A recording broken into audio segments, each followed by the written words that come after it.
Is it so different, what you observed here, than what you might have observed in London? I think it is different. Generally, how do men treat their women? Badly. But you're talking about locally. No, I think there's some wonderful men out there who treat their women absolutely marvelously. But a lot of women will complain that they have not had an easy time when it comes to the double standard. Because there's a lot of men who feel that they can go out and do anything, and that the women have to stay home and be all proper and not do anything. But where's it so different in Europe? Well, I mean, the English husbands don't even come home, do they? Aren't they at the club all the time? Wait, what? English husbands are at the club all the time. No, English men are quite... And they treat them like second rate. How do you know all this, Merv? Because you see it over there. That is a man's city. Man is king. No, I don't think so. I don't think so at all. No? But I do think that American men are very sexy. I think that they're sexier than English men. Yeah. They've got a certain kind of macho appeal. Yeah. It's kind of hard to be sexy when you're talking like this. Oh, my darling, I do adore you. I do. There's so many different English accents. You know, you get the Cockney. It goes, hello, darling. Hello, sweetheart. Oh, yeah. Oh, I know all those accents. But the upper crust is leaving. I mean, you're going to run out of those. Well, where are they going? They're dying off, aren't they? Well, I don't think so. There's nobody who talks like that anymore. Hello, my darling. Terrible. From hardest word that's said. Yeah. That's Queen talks a bit like that. Right, yeah. Yes. Yeah. You know who I think is wonderful? Dudley Moore. Now, there's a really sexy Englishman. Yeah, he is super. But because a lot of it's his humor. Yes. Because women love humor, I think. I mean, a man can laugh a woman into bed any time of the day. A man can laugh a woman into bed?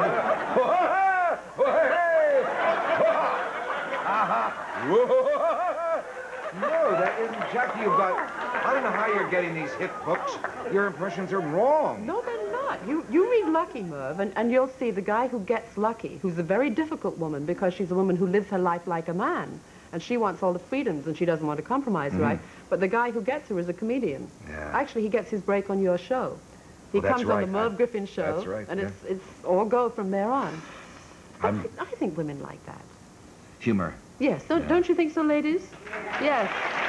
If you had to put things in order, is that what women like best in a man? Well, there's a famous feminist in England called Germaine Greer, and an English newspaper called me this week and said, Germaine Greer's just said that all women want really is a cuddle. And I said, that's absolutely nonsense. After the sense of humor, they want something else, too. Yeah. I'm not going to tell you what it is, but I'm sure you can imagine. But cuddling leads to it. Oh, yes. Yes, as long as it leads to it, yeah. Yeah. I think that women today... There was a poll here that was not too long ago that was similar to what she was saying. Oh, yes, I remember that. Yes, but I really think that women today want it all, and they're entitled to it all. They want a career, they may want it a all, but can they do it all? I think so. If the man helps, they can. Yeah. You see, a lot of men are brought up to be conditioned to the fact that they shouldn't do anything in the house, that they shouldn't lift a finger. But I think men today are realizing that it's a lot of fun to help at home, a lot of fun to help with the baby and bring the children up together. Your husband. Yes. Does he help? He doesn't lift a finger. I know that. See? She's writing the books, right, about what it should be, and your home life is never like that. If I lived the lifestyle that I wrote about, I would never have the energy to write the book. Well, that's true. Yeah. That's true. And I think that's one of the reasons. I know a very well-known writer who used to write wonderful books, wonderful stories, and then he started to believe his lifestyle, the lifestyle of the people he was writing about, and he stopped writing the stories. He's too busy leading the life. You have to watch to write the stories. But of course you do, and Oscar sees it all, too.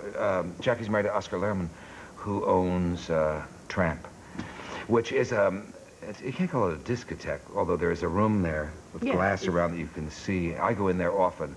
The food is excellent. I could tell you things about Merv in there that but she's always sitting next to me, grabbing my leg when Oscar's not looking. Oh, so that's what it was. Yeah.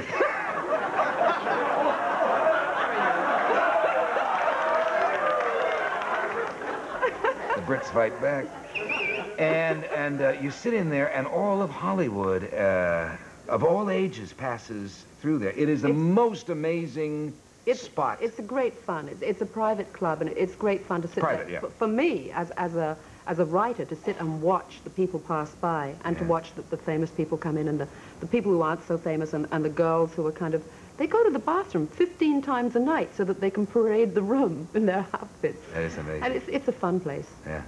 There's a wealth of stories in Oh, Tramp. yes. There's many other stories to be told, and some of them will be in Hollywood Husbands, which is Oscar next. helping with Hollywood Husbands? No, no, no. He wouldn't dare. No, he wouldn't go to Tramp anymore. No, But you're halfway through? Yes, I'm halfway through it, and I'm having fun with it. It's going to make Hollywood Wives look like the Vicarage Tea Party. Yeah. We'll come back with Jackie Collins. The star of Mr. Belvedere, Christopher Hewitt, joins Merv right after this message.